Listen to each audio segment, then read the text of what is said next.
దినవృత్తాంతాలు 24. అహరోను సంతతి వారికి కలిగిన వంతులేమనగా, అహరోను కుమారులు నాదాబు, అబీహు, ఎలియాజరు, ఈతామారు. నాదాబును అబీహును సంతతి లేకుండా తమ తండ్రి కంటే ముందుగా చనిపోయారు కనుక ఎలియాజరును ఈతామారును యాజకత్వము జరుపుచూ వచ్చింది. దావీదు ఎలియాజరు సంతతి వారిలో సాదోకును, ఈతామారు సంతతి వారిలో అహీమెలెకును ఏర్పరచి వారి జనముల యొక్క లెక్కను బట్టి పని నియమించను. వారిని ఏర్పరచడంలో ఈతామారు సంతతి వారిలో పెద్దల కంటే ఎలియాజరు సంతతి వారిలోని పెద్దలు అధికులుగా కనపడింది కనుక ఎలియాజరు సంతతి వారిలో 14 తమ పితరుల ఇంటి వారిని పెద్దలుగాను, ఈతామారు సంతతి వారిలో 8 మంది తమ పితరుల ఇంటి వారికి పెద్దలుగాను నియమించబడింది. ఎలియాజరు సంతతిలోని వారును ఈతామారు సంతతి వారిలోని కొందరు తమ దేవునికి ప్రతిష్ఠితులకు అధికారులై ఉండిరి కనుక తాము పరిశుద్ధ స్థలమునకు అధికారులుగా ఉండుటకై చీట్లు వేసి వంతులు పంచుకొనిరి. లేవీలలో శాస్త్రిగానున్న నెతానేలు కుమారుడు షెమాయా రాజు ఎదుటను, అధిపతుల ఎదుటను, యాజకుడైన సాదోకు ఎదుటను,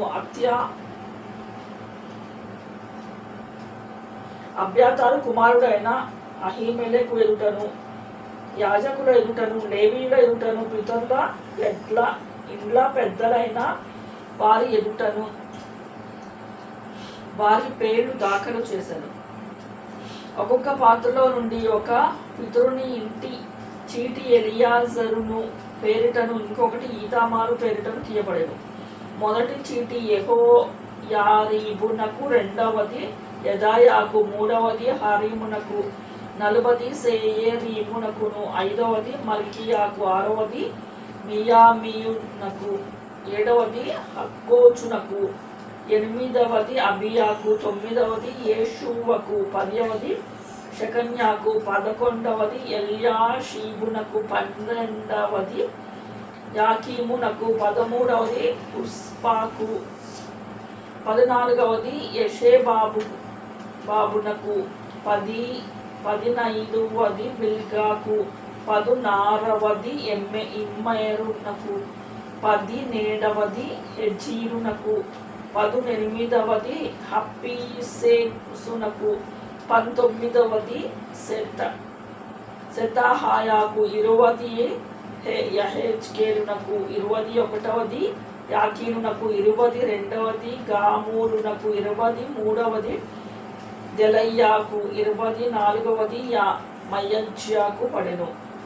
ఇజ్రాయేలుల దేవుడైన యెహోవా వారి పితరులకు అహరోనునకు ఆజ్ఞాపించిన కట్టడ ప్రకారము వారు తమ పద్ధతి చొప్పున యెహోవా మందిరములో ప్రవేశించి చేయవలసిన సేవాధర్మము ఇలాగూ ఏర్పాటు అయ్యను. శేషించిన లేవి సంతతి వారు ఎవరనగా, హమ్రాము సంతతిలో షుబాయేలు సంతతిలో యహద్యాహాను, రెహబ్యా ఇంటిలో అనగా రెహబ్యా సంతతిలో పెద్దవాడైన అషియాయును, ఇస్హారీయులలో షెలోమోతు సంతతిలో యాహాతును, హెబ్రోను సంతతిలో పెద్దవాడైన యెరియా, 2వ వాడైన అమర్యా, 3వ వాడైన యహాజియేలు, 4వ వాడైన ఎక్మేయాములు.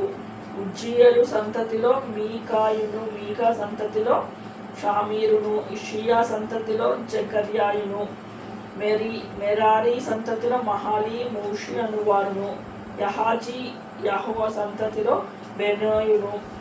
యహాజియాహు వలన మెరారీకు కలిగిన కుమారులు ఎవరనగా బెనో,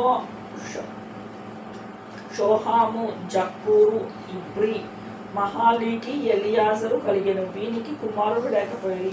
కీషు ఇంటివారు అనగా కీషు కుమారుడు యెరమాయేలు. మూషి కుమారులు మహాలి, ఏదేరు, యెరీమోతు. వీరు తమ ఇతరుల ఇండ్లను బట్టి లేవీలు. వీరు తమ సహోదరులైన అహరోను సంతతి వారు చేసినట్లు రాజైన దావీదు ఎదుటను, సాదోకు, అహీమెలెకు అను యాజకులలో, లేవీలలో ఇతరుల ఇండ్ల పెద్దల ఎదుట తమ తమలో నుండి పితరుల ఇంటి పెద్దలకు తమ చిన్న సహోదరులను చీట్లు వేసుకొనిరి.